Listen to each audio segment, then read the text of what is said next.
बिशनपुर नाम के एक शांत से गांव के बाहर एक टूटा फूटा पुराना घर खड़ा था। यह बीते जमाने की निशानी था, जो एक अजीब सी खामोशी में डूबा हुआ था। कभी चमकदार दीवारें अब रेंगती हुई बेलों से ढकी हुई थीं। उनका हरा रंग सालों की उपेक्षा का प्रमाण था। गांव वाले उस घर के बारे में धीमी आवाज में बात करते थे। उनकी आवाजों में डर और अंधविश्वास साफ झलकता था। पहाड़ी पर बना वह घर सिर्फ एक खाली इमारत नहीं थी। यह एक जीवित इकाई थी, जो बहादुर से बहादुर लोगों के दिलों में भी डर पैदा कर देती थी। इसका टूटा हुआ मुखौटा भूली हुई कहानियों, खुशी और गम के किस्सों, जीवन और मृत्यु के किस्सों को फुसफुसाता हुआ लगता था।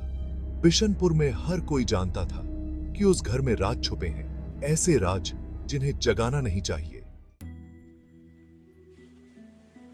घर के बारे में कहानियां पीढ़ी दर पीढ़ी चली आ रही थीं। हर कहानी डर की एक नई परत जोड़ती थी, जिससे हवेली गांव की सामूहिक स्मृति में एक दुर्जय उपस्थिति बन गई। कुछ लोगों ने दीवारों के भीतर बेरहमी से मारे गए एक परिवार के बारे में फुसफुसाते हुए कहा कि उनकी बेचैन आत्माएं हमेशा के लिए फंस गईं। दूसरों ने अजीब, अलौकिक प्राणियों के बारे में बताया, जो इसकी छाया में दुबके हुए थे। उन्होंने भूतिया आकृतियों की झलकियां देखने का वर्णन किया, जिनकी आंखें एक भयानक रोशनी से चमक रही थीं। इन किस्सों ने यह सुनिश्चित कर दिया कि घर अछूता रहे, जो अज्ञात की एक भयावह याद दिलाता है। हवेली तक जाने वाला रास्ता जंगली पौधों से ढका हुआ था, जो उस डर का प्रमाण था। कोई भी उसके पास जाने की हिम्मत नहीं करता था, दिन में भी नहीं जब सूरज अपने चरम पर होता था। हवेली अलग थलग खड़ी थी, जो लगभग भय के एक वास्तविक वातावरण में डूबी हुई थी। राघव, एक युवक जो हाल ही में बिशनपुर आया था, ने इन कहानियों का मजाक उड़ाया। वह तर्क और कारण में दृढ़ विश्वास रखता था और गांव वालों की कहानियों को केवल अंधविश्वास कहकर खारिज कर देता था। राघव ने हवेली को एक प्रेतवाधित घर के रूप में नहीं, बल्कि एक आकर्षक पहेली के रूप में देखा, जो उसकी आधुनिक संवेदनशीलता के लिए एक चुनौती थी। एक शाम गांव की चाय की दुकान पर राघव ने खुद को गांव वालों की चेतावनियों के बीच पाया। उसने धैर्यपूर्वक सुना, क्योंकि उन्होंने अपनी भयानक मुलाकातों और रियर एज की हड्डी को कंपा देने वाले अनुभवों के बारे में बताया। जब वे कर चुके थे, तो राघव ने एक आत्मविश्वास भरी मुस्कुराहट के साथ हवेली में एक रात बिताने के अपने फैसले की घोषणा की। उनके शब्दों को सुनकर सन्नाटा छा गया। गांव वालों ने घबराहट भरी नजरों से एक दूसरे को देखा। उनके चेहरे चिंता से सराबोर थे। उन्होंने उसे मना करने की कोशिश की। उनकी दलीलों में सच्चा डर था, लेकिन राघव ने अपने अहंकार में अंधे होकर उनकी चिंताओं को तर्कहीन भय बताकर खारिज कर दिया। जैसे ही सूरज डूबने लगा और गांव में लंबी लंबी परछाइयां पड़ने लगीं, राघव हवेली की ओर चल पड़ा। वह अपने साथ एक मिट्टी के तेल का दिया, एक कंबल और अपना साथ देने के लिए एक किताब लेकर गया। उसका दिल उम्मीद और घबराहट के मिश्रण से धड़क रहा था, लेकिन उसका संकल्प अटूट था। हवेली पहुंचने पर राघव एक पल के लिए हिचकिचाया। जिन कहानियों को उसने केवल लोक कथाओं के रूप में खारिज कर दिया था, वे अचानक बहुत अधिक वास्तविक लग रही थीं। उसके आसपास की हवा भारी लग रही थी, मानो अनदेखे डर से लदी हुई हो। लेकिन उसने जल्दी से इन भावनाओं को दरकिनार कर दिया, उन्हें सुझाव की शक्ति के लिए जिम्मेदार ठहराया। एक गहरी सांस लेते हुए राघव ने चरमराते दरवाजे को धक्का दिया और अंदर कदम रखा। अंदर की हवा बासी और सड़ी हुई थी, जो सड़न की गंध से भरी हुई थी। हर कोने से मकड़ी के जाले लटके हुए थे और दीवारों में दरारों से छनकर आती चांदनी की किरणों से ही रोशनी आ रही थी। भाग 5। एक अस्पष्टीकृत ठंडक। हवेली में भयानक सन्नाटा था। शांति बरहती उम्र की संरचना के हर क्रैक और कराह को बरहा रही थी। राघव ने अपना दिया धूल भरी मेज पर रखा। उसकी टिमटिमाती लौ दीवारों पर नाचती हुई परछाइयां डाल रही थीं।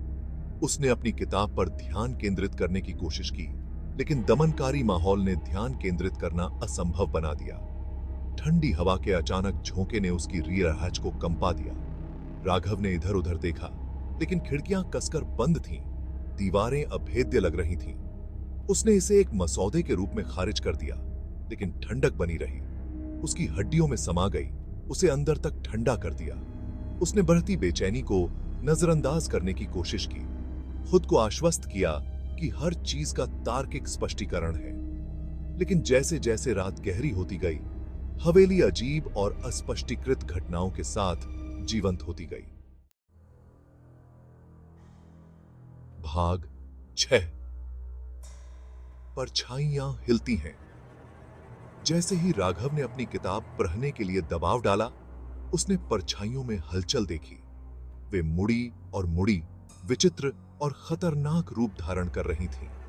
उसने खुद से कहा कि यह सिर्फ उसकी कल्पना थी, जो उस पर चालें खेल रही थी। लेकिन परछाइयों को अपना जीवन लग रहा था, टिमटिमाती हुई दिए की रोशनी से स्वतंत्र। उसका दिल उसकी छाती में तेजी से धड़क रहा था। उसकी सांस उसके गले में अटक गई थी।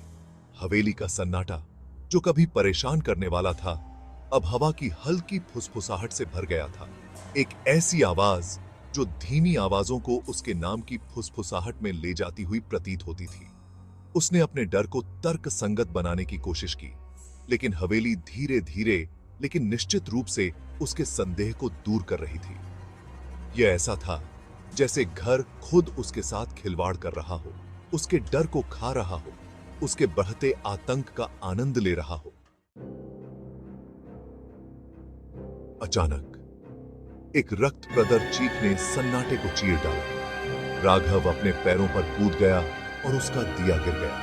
लौ फड़फड़ाई और बुझ गई, जिससे वह घुप अंधेरे में डूब गया। वह जम गया। उसकी इंद्रियां हाई अलर्ट पर थीं। उसका दिल उसकी पसलियों से टकरा रहा था।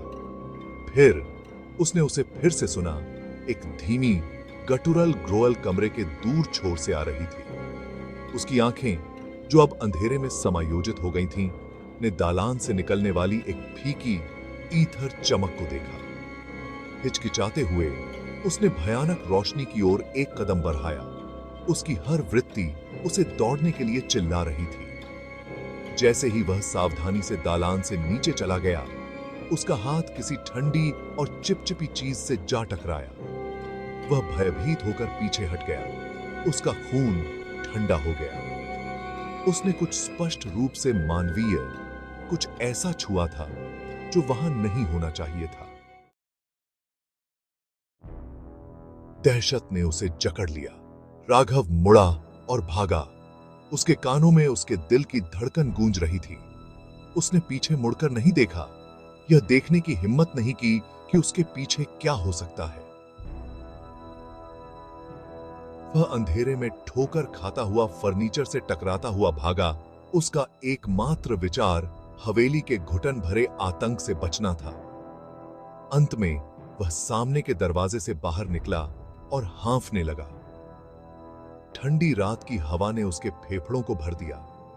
आकाश की विशालता हवेली की क्लॉस्ट्रोफोबिक सीमाओं के विपरीत थी।